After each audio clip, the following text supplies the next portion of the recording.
How are you holding up? Because I'm a potato. We're finally doing it. We're finally making one of my favorite things, loaded baked potato soup. Well, I mean, I guess this wouldn't be baked potato soup because we're not going to be baking these potatoes. But anyway, so we have our nice wide variety of thingies here, especially my favorite, the 4-state cheddar cheese. It only calls for normal cheddar, but I'm putting that in because it's better.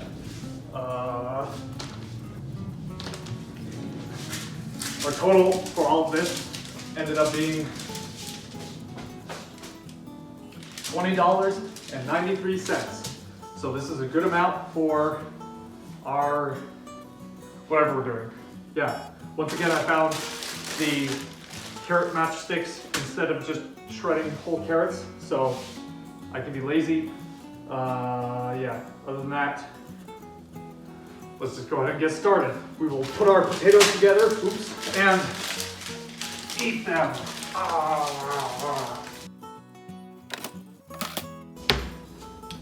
As usual, we get to cut up all of our vegetables first, starting with the evil that is this thing. I lied. I actually use this thing because it's really, really nice. Okay, so it actually wants us to caramelize the onions first, so let me go ahead and get out a skillet so that we can do that before cutting the potatoes, because then that makes me more time efficient.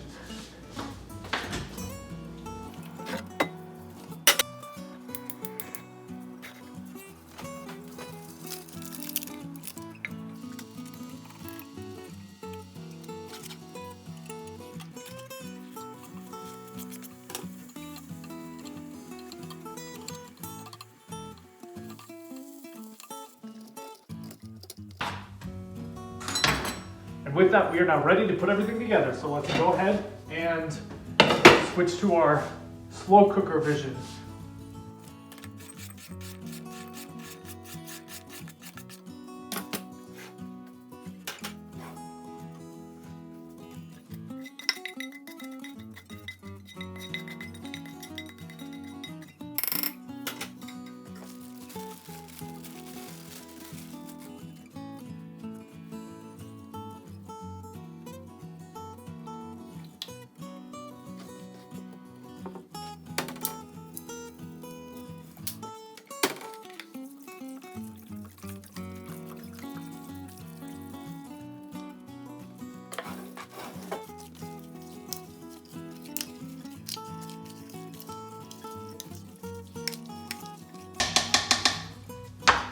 And with that, as usual, we now cook it on either low for 6 to 8 hours or high for 3 to 4 hours.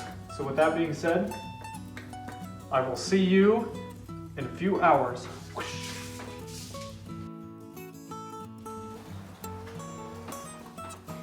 So now that we are just about at the 30-minute mark, we need to mix together the cornstarch and our evaporated milk and then throw that in.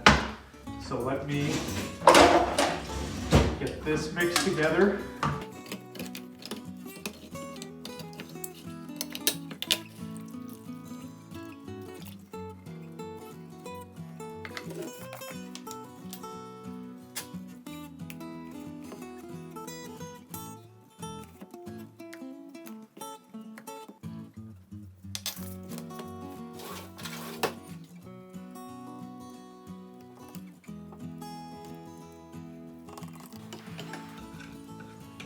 Forgot that cornstarch sticks to everything. Okay, let's throw that in, stir it up, and then finish our cooking.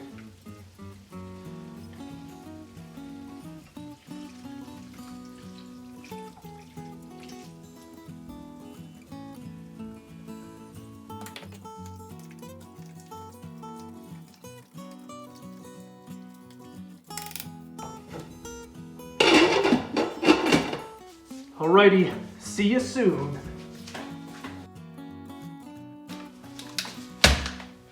It is now time to serve.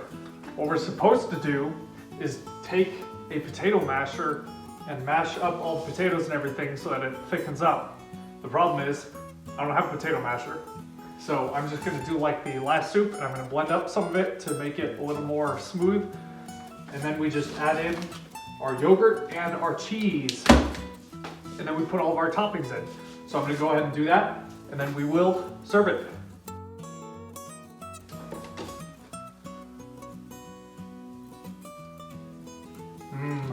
Thick. So at this point, what we're supposed to do is add in our cheese, so I'll do that. This is about 2 cups, a little bit less. So I'll just throw that in because it doesn't matter. Cheese. Oops, I need to take this out.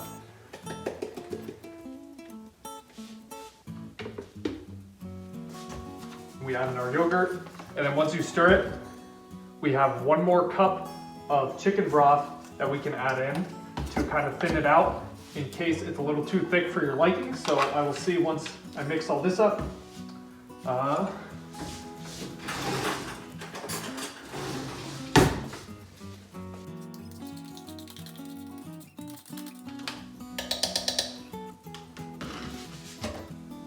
With that, this is pretty much ready to serve.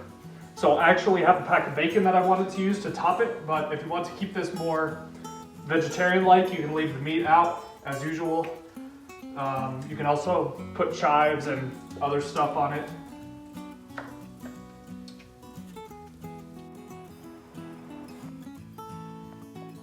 Honestly, that is really, really thick. So I'm going to go ahead and put in this last cup.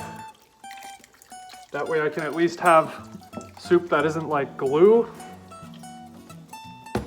because it's supposed to thicken up even more once it cools down. But besides that, let's get our toppings ready. Blah. Just kidding, we're not actually done yet. And now here we are with our toppings can. I got the bacon, just came out of the oven. We've got some more of our 4-state cheddar to top it with. I even have one of my very own, very, very long onion straws, the chives. I basically bought some fresh ones from the store and then just planted them in the garden afterwards, and they grew really huge, so I got that now. And then I also have, as an added bonus, some Texas toast to go with it. So we got a little bit of everything. So let's go ahead and put our bowl together. And here we are. There is our fancy bowl of potato soup. This smells really good. I'm excited to try this one. So thanks for watching, and let me know how it works out for you.